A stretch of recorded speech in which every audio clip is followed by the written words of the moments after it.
Hey, do you ever feel like your business, your baby, the thing that you've poured your heart and soul into is like a runaway train and it's all you can do to just keep it on the tracks? Listen, I've been there, okay? From a growing family to scaling a business, I've learned that success is not about working harder, it's about working smarter. And that's in any area of life. But today, we're going to be talking about and diving into navigating challenges as your business grows. And more specifically, I want to dive into the complex art of communication so that you can stay in your lane as a leader and be able to build a team that can take your business to the next level. So buckle up because this episode of Own the Exit is about to change the way you build your business. Welcome back to another episode of Own the Exit. I'm your host, Caleb Edwards, and I'm here solo in the studio today. Aaron, our co-host, he's in Canada right now, spending some time with family up there. So it looks like you're stuck with me today, but I promise to over-deliver on today's episode. Today, we're going to be talking about navigating challenges around building your business, specifically navigating one of the biggest challenges that entrepreneurs face when their business is growing, and that's the challenge of communication. So whether you've got a business that's currently in a strong growth mode or growth trajectory, or you're prepping and getting things ready for growth mode, or maybe you're listening to this podcast and you are currently a solopreneur, but you're looking to the future and trying to forecast and get ready for the growth that your company is going to experience, regardless of where you're at in the kind of spectrum of business growth. Today's topic applies to you, I promise. And I promise that you're going to thank me for it at the end of this episode. Let's start with a big question.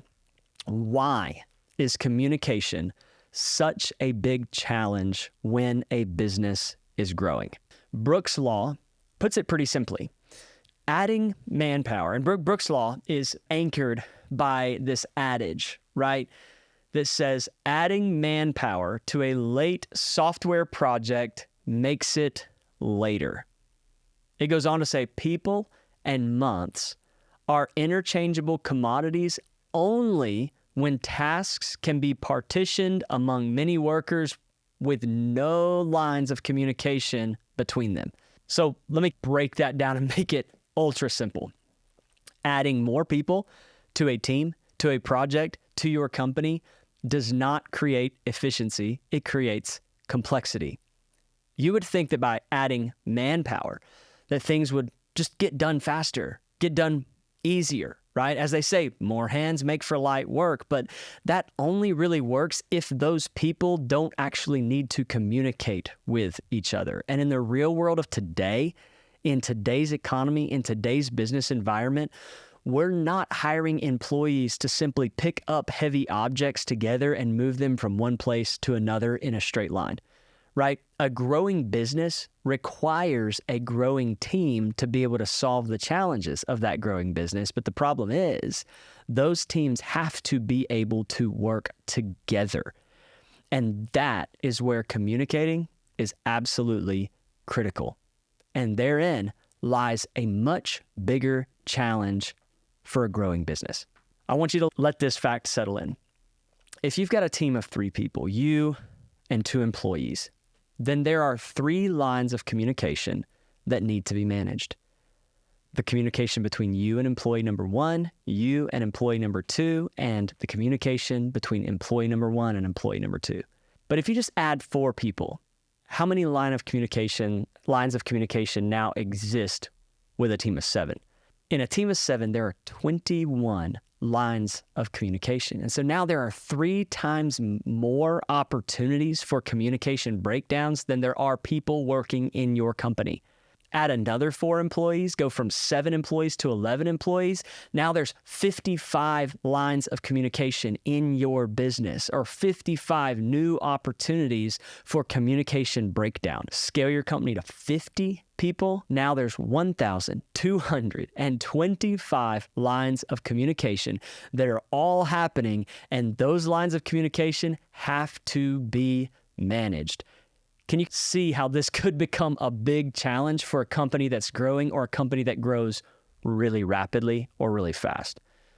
I'm going to say this, and I'm going to say it both anecdotally as well as based on my own personal experience.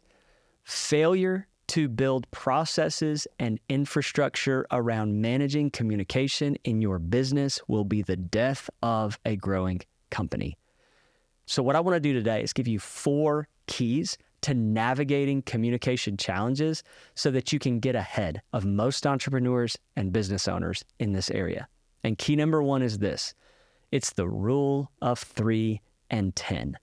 There's probably no other situation in my life that has proven the legitimacy of the rule of 3 and 10 than the growth of my family. My wife and I experienced growing pains when we went from having 1 child to having 2. But when we went from having 2 children to having 3, the growing pains were significantly greater. The way that my wife and I managed our household had to dramatically change when we went from 2 to 3 children, because we couldn't say anymore, hey, you take that one, I'll take that one, and we'll sync up later. The things that I had become accustomed to doing, a 45-minute to an hour-long bedtime routine with each child where I got to hold them in my lap and read them a book and pray for them and do all of these different things, suddenly that became significantly more complex and difficult because my wife's in the other room nursing a newborn, and I've got 2 toddlers trying to wrangle them together, read them a book, pray for them, do all of this stuff, and get them in bed. And I promise you that the level of stress that elevated in me at that time because of having to adjust to going from 2 kids to going to 3 kids, it was dramatic and significant. And we only added 1 person to the house. And so it seems, just adding 1 more person wouldn't be that big of a deal. Management of the household became significantly harder. I like to think of it I'm a big football fan, right? And so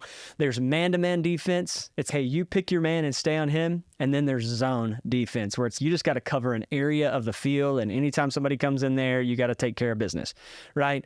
That's what my wife and I had to do when we went from 2 to 3 kids. We couldn't play man-to-man defense anymore because we were outnumbered. We now had 3 people to manage. There were only 2 of us. And being able to adjust based on the rule of 3 and 10 and forecast and prepare for the adjustments that need to happen will absolutely help keep you ahead of the curve in your business. See, the rule of 3 and 10 is this. As your company grows in multiples of 3 and 10, and I'm talking specifically about employees and team members on your team, right? When you go from having 2 to having 3 people on your team, then suddenly your management and your reporting and protocols and processes need to be put in place to manage lines of communication. And those will work. Those protocols and processes will work until you get to about 10. And then things need to change and be refined. And so in multiples of 3 and 10, you need to be prepared and be projecting and looking ahead at how am I going to adjust management and communication processes as the company grows.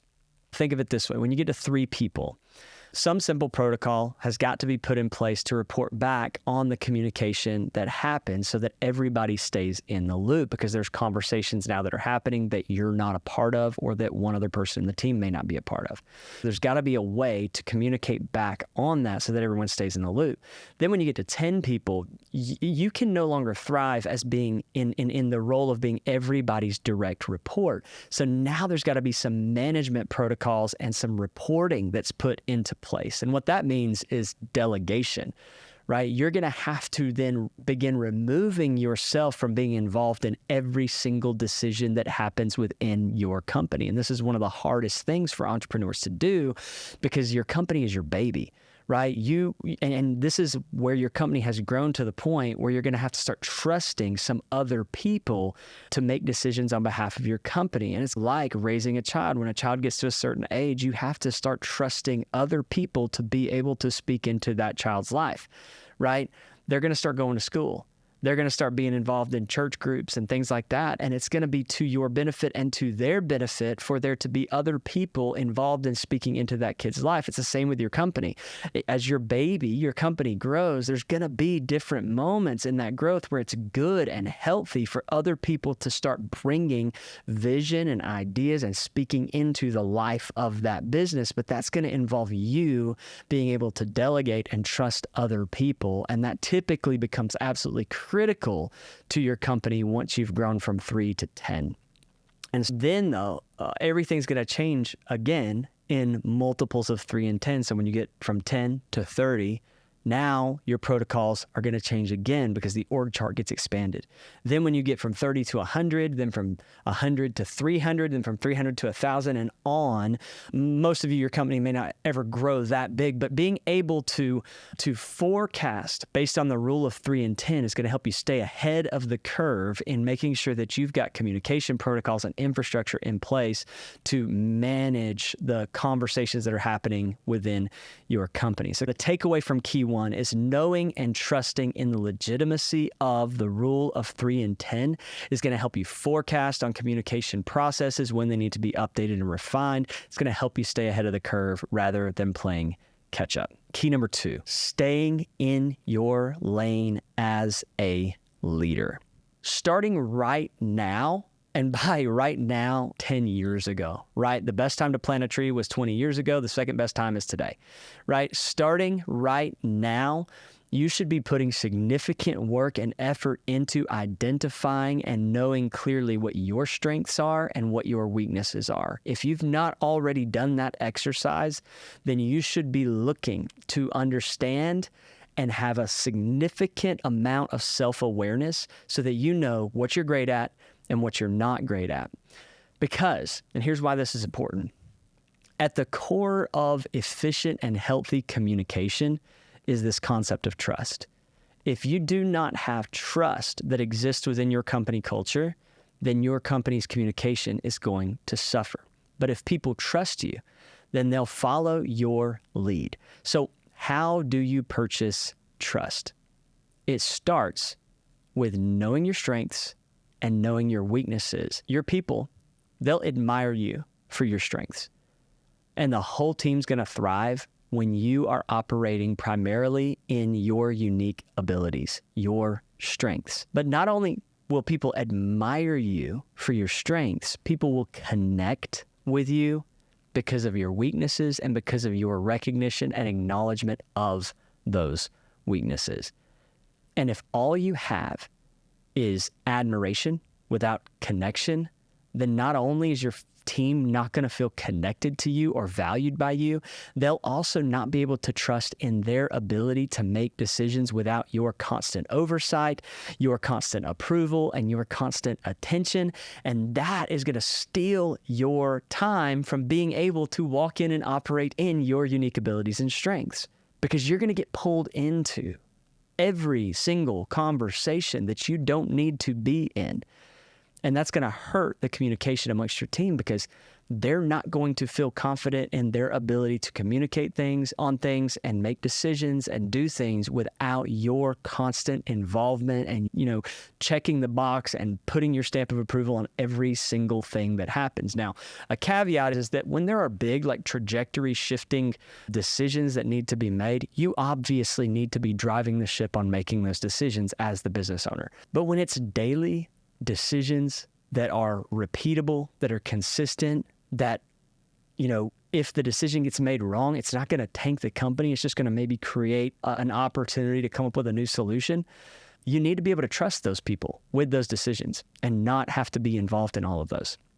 But not only is it going to steal your time by getting sucked into all those conversations, it's going to crush your company's morale and your company. But if you're aware of your weaknesses, then you have the power to delegate. And to delegate simply means to trust someone else with an area of the business that's not really within your unique ability anyway. And delegation, that's where the money is. And here's why. We started this segment by talking about how do you purchase trust? I believe firmly and have seen and experienced in my life in every single area that trust purchases trust. If I choose to trust someone else, then that opens the door for them to trust me. If I do not trust them and make them earn my trust from the very beginning, then that sets that relationship off on a trajectory where they constantly feel like they're having to impress me, and there's no connection. Trust is something best purchased with the currency of trust. So I've made it a habit in my life not to make people earn my trust. I'm going to trust you, and distrust is what is earned. I'm going to give you trust, not going to make you earn trust from me, but you can earn distrust. And that's a big shift to make.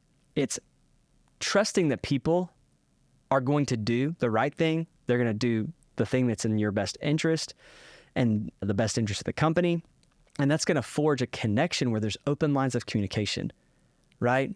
And then if they do something that hurts the company, then that's the thing that earns distrust, and maybe some responsibilities get pulled away from them, or ultimately maybe we have to let them go.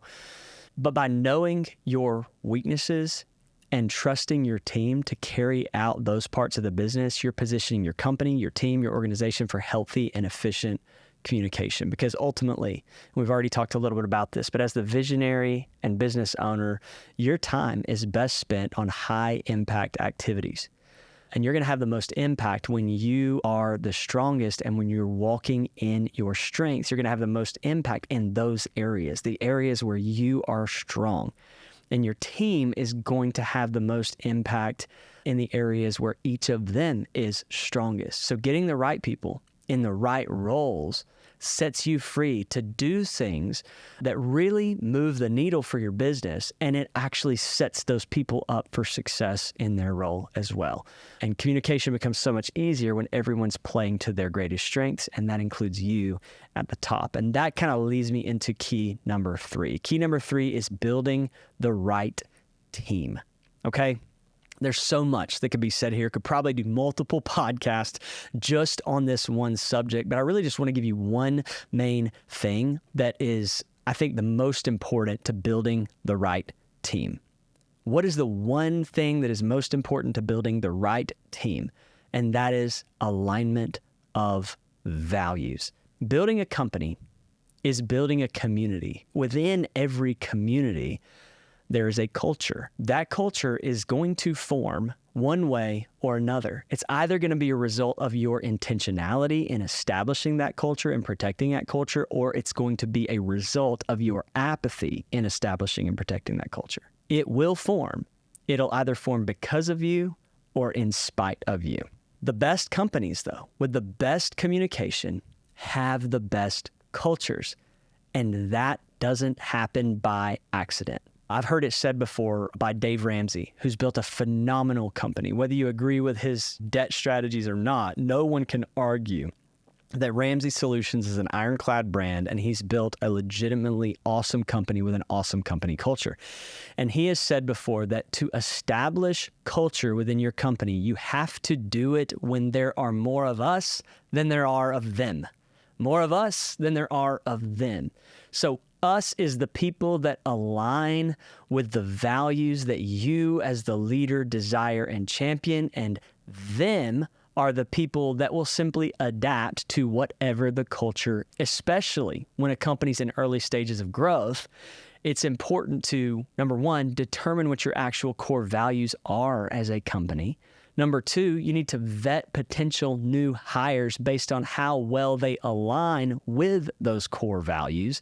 And number three, you need to regularly remind and champion those core values to your team. If you hire, especially early on, based on skill and experience alone, then you're going to constantly be fighting an uphill battle in terms of establishing a company culture. But if you lay the foundation of values and then narrow your hiring search to people who align with those values, especially early on, then you have a much better chance at establishing a healthy company culture. And when the culture is vibrant, when the culture is healthy, when the culture is positive, then again, efficient communication is a much easier problem to solve. So when you're building the right team, weigh values and culture more heavily on the front end than other very important factors like skill experience, etc. And here's why I believe that. Skill and experience is important, but skills can be developed. Experience can be gained, but values and culture are much more delicate and fragile. You want to protect those at all costs if you're going to grow exponentially.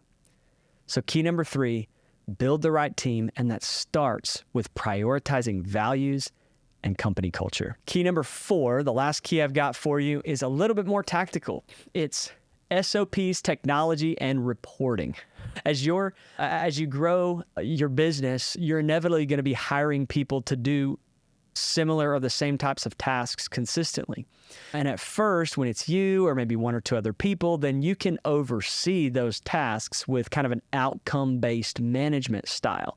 Hey, here's the desired outcome. I want you to bring your genius to the table and produce that outcome. I don't care how you do it, just do it and get this outcome. But as more people begin to get involved in touching more things within the business, you're going to need to set some boundaries on how things actually get done, or at least how those things get reported. And so standard operating procedures, or SOPs, become super critical at the juncture in your business when you grow between 3 and 10 people.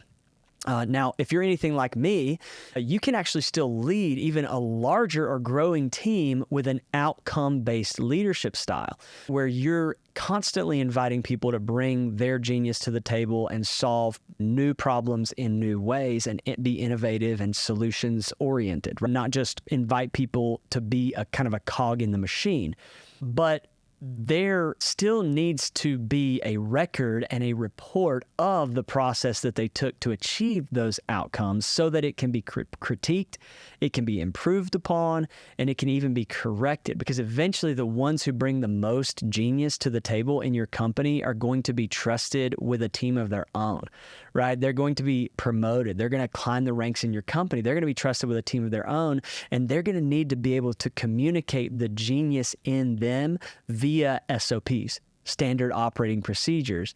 And that's going to help them to be able to draw out the genius in their team.